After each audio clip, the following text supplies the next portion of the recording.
అందరికీ నమస్తే. బీజేపీలో ఫేక్ మెంబర్షిప్, అసలు ఫేక్ మెంబర్షిప్ ఏంది, బీజేపీలో జరగడం ఏంది? ఎందుకంటే అది ఎవరో చేయించిన మెంబర్షిప్ కాదు, వాళ్ళే చేయించుకున్న మెంబర్షిప్. అది పార్టీ సంస్థాగతంగా బలోపేతం కోసం, పార్టీ మేము ఇంత బలంగా ఉన్నాం, మాకు ఇంత మెంబర్షిప్ ఉందని చెప్పుకోవడం కోసం ఒక కార్యాచరణ తీసుకోనికి హైకమాండ్ పిలిపిస్తే వీళ్ళు చేసిండ్రు. అయితే మొన్న సునీల్ బన్సల్ ఆ పార్టీ ఇన్ఛార్జు మీటింగ్ పెట్టిండ్రు. కిషన్ రెడ్డి గారు ఉన్నారు ఆ మీటింగ్లో. ఆ మీటింగ్లో ఈ విషయాలను పెట్టుకొచ్చినాయి. ఏంటంటే ఫేక్ మెంబర్షిప్. మనం ఫేక్ నోట్లు చూసినాం, లేకపోతే ఇక ఫేక్ చాలా చూస్తుంటాం. కానీ బీజేపీ వాళ్ళు తీసుకున్న మెంబర్షిప్ ఫేక్ అని బీజేపీ లీడర్ తేల్చారు. ఇంతకన్నా దారుణం ఉంటుందా? నేను అందుకే పెట్టిన, మిమ్మల్ని మీరే మోసం చేసుకుంటారా అని. అది ఎవరో చేసిన మోసం కాదు, వాళ్ళే చేసుకున్న మోసం. ఏంటంటే వాళ్ళకు 50 లక్షల సభ్యత్వం చేయమని టార్గెట్ పెట్టిండ్రు. 50 లక్షల మందిని సభ్యత్వం చేసుకోవాలని టార్గెట్ ఇస్తే దానిలో 45 లక్షల మంది మెంబర్షిప్ చేశారు. ఆ 45 లక్షల మందిలో క్రియాశీల సభ్యత్వం అనేది చాలా ఇంపార్టెంట్ బీజేపీలో. ఏంటంటే క్రియాశీల మెంబర్షిప్ ఉన్న వాళ్ళకే పదవులు వస్తుంటాయి. రాష్ట్ర అధ్యక్ష పదవి కావాలంటే కనీసం 2 సార్లు క్రియాశీలక మెంబర్షిప్ ఉండాలి. ఇట్లాంటి కొన్ని వాల్యుబుల్ ఉన్నాయి. ఈ 13,000 మొత్తం కూడా క్రియాశీలక మెంబర్షిప్పే. మరి అంటే కార్యకర్తలే దొరకలేదా బీజేపీకి? లేకపోతే క్రియాశీలకంగా పనిచేసే దొరకలేదా? లేకపోతే ఎక్కడో ఏసీ రూమ్లో కూర్చొని రాసుకున్నవా అవన్నీ? ఆన్లైన్ ఆఫ్లైన్ 2 పద్ధతులతో చేసిండ్రు మెంబర్షిప్. పార్టీ హైకమాండ్ గుర్తించింది ఇక్కడ బీజేపీ, తెలంగాణ బీజేపీలో ఫేక్ మెంబర్షిప్ చేయించారు అని. వీళ్ళు చేసి పంపించేసారు, ఎవరు చూస్తారు అనుకున్నారేమో, కానీ వాళ్ళు ప్రకటించేసిండ్రు. ఇక దాని సమాధానం ఎవరు చెప్పే అవకాశం లేదు. కానీ అసలు ఇంత నిర్లక్ష్యం ఎందుకు? తెలంగాణలో బీజేపీ 8 ఎంపీలు ఉన్నారు, 8 మంది ఎమ్మెల్యేలు ఉన్నారు. ఇక మేము పుంజుకుంటామని చెప్తారు అప్పుడు. తెలంగాణలో మాదే అధికారం అంటారు. కానీ ఒక మెంబర్షిప్ డ్రైవ్ కూడా చేసుకోలేరా? ఒక మెంబర్షిప్ డ్రైవ్ కూడా కరెక్ట్గా చేసుకోలేరా? కరెక్ట్గా చేసుకోవడం కాదు, మోసం చేయడం. హైకమాండ్ను తెలంగాణ బీజేపీ శాఖ మోసం చేసినట్టు ఇది. వాళ్ళు ఏదో టార్గెట్ ఇచ్చారని చెప్పేసి దాన్ని రీచ్ కానికే ఈడ ఫేక్ మెంబర్షిప్ చేసుకోవడం. మీ కార్యకర్తలకు అప్పచెప్తే మీ కార్యకర్తలు చాలా యాక్టివ్ ఉంటారు. బీజేపీ కార్యకర్తలు వాళ్ళు గల్లీ ఇల్లు తిరిగి చేసుకుంటారు. మరి జిల్లా అధ్యక్షులు ఉంటారు, జిల్లా అధ్యక్షులు ఏం చేసిండ్రో ఫుల్ సీరియస్ అంటే సునీల్ బన్సల్. అసలు ఏమనుకుంటున్నారు మీరు? ఏమైనా పార్టీ నడపాలనుకుంటున్నారా? లేకపోతే ఇట్లే అన్ని ఫేక్ ముచ్చాలు చెప్పుకుంటుంటారా? బయటికి పోరా ఇక్కడ నుంచి. అసలు మొత్తం జిల్లా అధ్యక్షులు అంతా లేపడేస్తా, మార్చి పడేస్తాం, మొత్తం ఇట్లాంటి మెంబర్షిప్ ఇచ్చిన వాళ్ళందరినీ గుర్తిస్తాం అని ఆయన హెచ్చరికలు జారీ చేశారు. వాళ్ళు చేసుకున్న సర్వేలా 3 నెలల క్రితం బీజేపీ పరిస్థితి ఎట్లా ఉందో ఇప్పుడు అట్లే ఉందంట.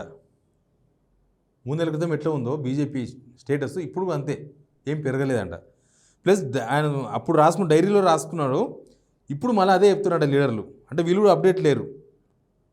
కేవలం వర్క్షాపులు, ఇండోర్ మీటింగులు పెట్టుకుంటే సరిపోదు, ప్రజా సమస్యలు క్షేత్రస్థాయిలో పోరాటం చేయండి, వచ్చే నెల 4వ తేదీన మండల అధ్యక్షులు నియమిస్తామని చెప్పారంట. అసలు దీన్ని బట్టి ఏమర్థమవుతుందంటే బీజేపీ నేతలే మోసం చేసుకుంటున్నారు, కార్యకర్తలను మోసం చేస్తున్నారు. బీజేపీ కార్యకర్తలు ఫుల్ జోష్లో ఉన్నారు. ఎట్లా జోష్లో ఉన్నారంటే ఇక కాంగ్రెస్ పని అయిపోయింది, మా పోరాటం బీజేపీ బీఆర్ఎస్ మధ్యన పోరాటం ఉంటుంది, ఇక కాంగ్రెస్తో మా ఫైటింగ్ అయిపోయిందని, ఒక శత్రువు మాకు పోయిండు, ఒక ప్రత్యర్థి మాకు పోయిండని కాంగ్రెస్ వాళ్ళు జోష్గా ఉన్నారు. ఇక ఫేస్ టు ఫేస్ ఎలక్షన్ జరిగితే బీజేపీ బీఆర్ఎస్కు ఇప్పటికన్నా ఎక్కువ సీట్లు పక్కా వస్తాయి, అవసరమైతే ఇంకా రాష్ట్ర ప్రభుత్వం కూడా వస్తుంది. ఈ రేంజ్లో ఉన్నాయి ఆశలు. చూస్తేనేమో స్టేట్ లీడర్ల పరిస్థితి ఇట్లా ఉంది.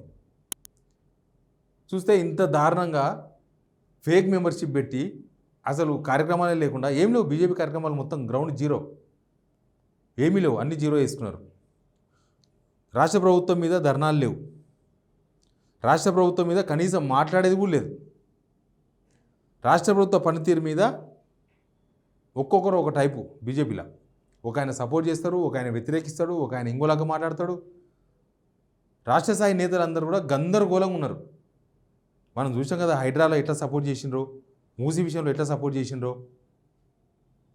అట్లా చేసినాక పార్టీ ఆల్టర్నేటివ్ ఎట్లయితుంది? కాంగ్రెస్ గవర్నమెంట్ పైన బీజేపీ కార్యకర్తలు కాంగ్రెస్ గవర్నమెంట్ మీద కాలు దూవుతున్నారు. అసలు కాంగ్రెస్ కార్యకర్తలే అసంతృప్తిగా ఉన్నారు, బీజేపీ కార్యకర్తలు అసంతృప్తిగా ఉన్నారు. కానీ బీజేపీ నేతలు మాత్రం కాంగ్రెస్ ప్రభుత్వం మీద తీవ్రమైన సంతృప్తితో ఉన్నారు.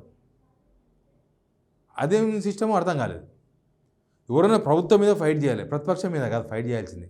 వాళ్ళు ప్రత్యర్థి అనుకుంటే ముందు ప్రత్యర్థి గవర్నమెంటే, కాంగ్రెసే. కానీ కాంగ్రెస్ విషయంలో మాత్రం బీజేపీ నేతలు చాలా స్మార్ట్గా వ్యవహరిస్తున్నారు. ఒక్కొక్కరు ఒక రకంగా మాట్లాడి కొందరు ఇంటర్నల్గా సపోర్ట్ చేస్తున్నారు, కొందరు ఇంటర్నల్గా సపోర్ట్ తీసుకుంటున్నారు. అందరూ రాష్ట్ర స్థాయి నేతలు అందరూ అదే పనిలో ఉన్నారు. ఇక ఈ మెంబర్షిప్ కాడికి వచ్చే వరకు జిల్లా అధ్యక్షులు ఏముంది మరి, మా వాళ్ళు పైన అంత మంచిగానే ఉన్నారు, ములాఖత్ అయి ఉన్నారు, మా ఎందుకు తిప్పాలనుకున్నారేమో. మెంబర్షిప్ కూడా ఫేక్ చేసిన లాస్ట్కి. ఈ మెంబర్షిప్ ఫేక్ చేయడం అయితే వాళ్ళని వాళ్ళు మోసం చేసుకోవడమే. కనీసం కొత్త వాళ్ళని చేర్పించుకుంటే బీజేపీ బలోపేతం అవుతుంది. ఫేక్ మెంబర్షిప్ చేసుకుంటే ఏమవుతుంది? ఫేక్ మెంబర్షిప్ చేసుకుంటే వాళ్ళు ఏం పనిచేయరు పార్టీ కోసం. అసలు పార్టీ కూడా ఏమి అసలు పిలుపు ఇచ్చేది లేదు, ఏ కార్యక్రమం చేసేది లేదు, ధర్నాలు లేవు, ఏమీ లేవు. అన్నీ బైండ్ ఓవర్ చేసి పట్టేసారు, అన్నీ కట్టిపడేసారు, ఏం లేదు. అసలు స్టేట్లో బీజేపీ గవర్నమెంట్ ఉందా, బీజేపీ కాంగ్రెస్ గవర్నమెంట్ ఉందా, బీజేపీ రేవంత్ రెడ్డి గవర్నమెంట్ ఉందా? బీజేపీ వాళ్ళు అట్లే ఫీల్ అవుతున్నారు, ఇది మా గవర్నమెంట్ అని ఫీల్ అవుతున్నారు కొంతమంది. ఈ మధ్య అన్నీ బయటపడ్డాయి కదా కొన్ని. ఎందుకు వీళ్ళు కాంగ్రెస్ గవర్నమెంట్ను భుజానెత్తుకొని నడుపుతున్నారు? కొంతమంది లీడర్లు మాత్రమే ఈ పని చేస్తున్నారు, కాంగ్రెస్ గవర్నమెంట్ను భుజానెత్తుకొని నడుపుతున్నారు. ప్రభుత్వంలోని తప్పులను ప్రశ్నిస్తలేరు, ప్రభుత్వం తీసుకునే విధి విధానాల మీద మాట్లాడతలేరు. వ్యక్తిగతంగా ఎవరు మాట్లాడిన అవసరం లేదు, విధి విధానం మీద మాట్లాడాలి కదా, జనానికి నష్టం జరిగే విషయాల మీద మాట్లాడాలి కదా. ఏ ఇష్యూ మీద మాట్లాడలే, గ్రూప్ 1 గ్రూప్ 2 ఏ ఇష్యూల మీద కూడా ఏం మాట్లాడలే వాళ్ళు. అప్పుడు వాళ్ళంతా ధర్నా చేసినప్పుడు బండి సంజయ్ ఒకనాడు పోయొచ్చిండు ఆడికి, కేంద్ర మంత్రి, అంతే. అసలు బీజేపీ దాని మీద ఏ స్టాండ్ తీసుకోలే. అసలు బీజేపీకి రాష్ట్రంలో ఉన్న ప్రజల సమస్యల మీద స్టాండే లేదు, నో స్టాండ్. అది అనుకూలమా వ్యతిరేకమా అనే స్టాండ్ తీసుకునే పరిస్థితి కూడా లేదు. అంత దారుణంగా తయారైంది. ఎమ్మెల్యేలు 8 మంది ఎమ్మెల్యేలు ఉన్నారు, అసెంబ్లీలో నో పర్ఫార్మెన్స్. ఎంపీలు నో పర్ఫార్మెన్స్. వాళ్ళు కూడా రాష్ట్ర ప్రజల అవసరాల కోసం ఏం మాట్లాడరు, వాళ్ళ పార్టీ అవసరాల కోసం తప్ప. ఇక్కడ అందరితో ములాఖత్ అయి ఉంటారు. మళ్ళీ ఏం జరుగుతుందో తెలియదు, కానీ ఈ ఫేక్ మెంబర్షిప్ వార్త మాత్రం చాలా దారుణం అనిపించింది. వాళ్ళు మోసం చేసుకుంటున్నారు. అసలు హైకమాండ్ ఓలా టార్గెట్ పెడితే మాకు ఇవ్వాలి కాలేదు, ఇంకో 10 రోజులు టైం ఏంటి చేస్తామని చెప్పుకోవచ్చు. కానీ ఇంకా ఫేక్ మెంబర్షిప్ చేసుకున్న తర్వాత రాష్ట్రంలో బీజేపీ ఎందుకు రాజకీయం చేయాలి? ఫేక్ బీజేపీ అంటున్నారు అందరూ. అట్లా చేస్తే బీజేపీ కార్యకర్తలు తెగ ఫీల్ అవుతుండ్రు, మామూలు ఇట్లా కూడా చేసిండ్రు అని. Please subscribe signal TV.